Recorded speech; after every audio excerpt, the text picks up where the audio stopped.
Time to bring the top Republican on the Senate Budget Committee, Senator Gregg. Gregg of New Hampshire. Senator Gregg, thank you again for taking the time to be with us today. Thank you, Dr. Nancy. Happy to be here. Well, last time you and I spoke, there wasn't much that was coming out of the Senate that you were really happy with. And you've been pretty adamant saying that this bill, not only if you look at just Medicare expansion, increases the cost, pushes people out of the private insurance company, decreases Medicare spending to those who really need it, and that it's frankly one big, massive new overhaul. So understanding that as sort of, the template for where we begin, a question for you. If everyone is required to carry some kind of insurance, those younger, healthier, so we could spread the insurance pool, would that be a way to perhaps sweeten the pot and make sure that there is enough money to take care of, frankly, taking care of more people? Well, actually, that is, Nancy. That's Dr. Nancy. That's actually the way it should be done. I have a bill that does that. The problem becomes how much insurance do you require people to purchase? Most of the plans which are presently being considered here, and remember, we haven't seen the language of this new proposal from Harry Reid. Supposedly, it's going to be a massive new proposal that amends already this massive 2,074-page bill, and it's going to have a ton of new policy in it. We've not seen that. Nobody on our side of the aisle has seen it. I understand a lot of Democrats haven't seen it. So the secrecy issue, the fact that this has not been a transparent process is one of the things that irks you.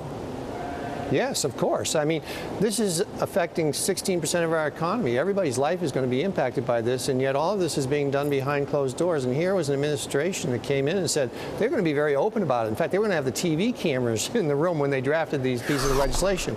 Not only have they not had TV cameras in, they haven't even gone through regular order where they take it through committees. It's been done literally by 3 or 4 senators and a lot of staff hiding behind closed doors, not letting people in. And then we learn what's happening.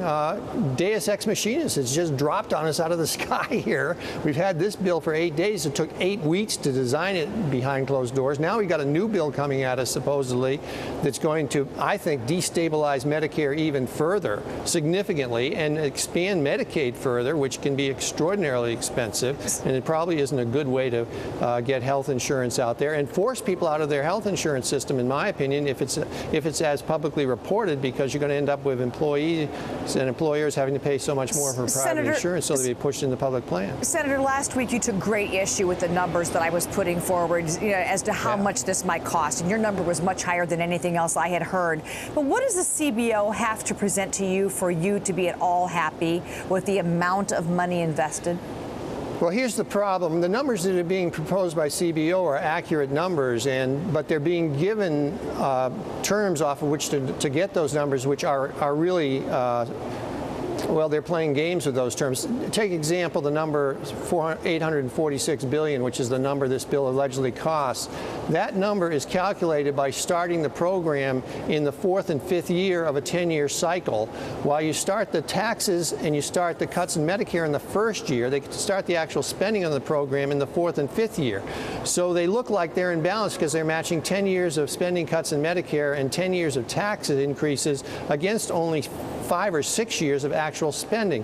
When the program is fully phased in, those numbers don't make any sense any longer. In fact, it becomes, instead of an $846 or $64 billion bill, it becomes a $2.5 trillion spending bill with over $1 trillion of Medicare cuts and with over $1.5 trillion of tax increases and fee increases. So the numbers get pretty gigantic. And my opinion is this. We already have a government we can't afford. I mean, we already know we're passing on to our kids a big debt that they can't possibly pay. If you expand the government by $2.5 trillion, and you know you're not going to pay for the whole thing, a lot of that's going to flow to debt, and it's going to put our kids in even a more difficult situation where they're going to inherit a government they can't afford, and therefore their standard of living is going to go down because you're going to end up with their tax burden going up dramatically, or we're going to end up inflating the economy, both of which does serious damage to quality of life in this country. Senator Gregg, always a pleasure speaking with you, and I hope to see you once more before the Christmas break. Thank you, sir. I hope we get out of here before Christmas. Yeah, I hope you do, too. And I'm even rooting for that, too. Thank you. Thank you. Well, now let's get a quick check on some of the other stories.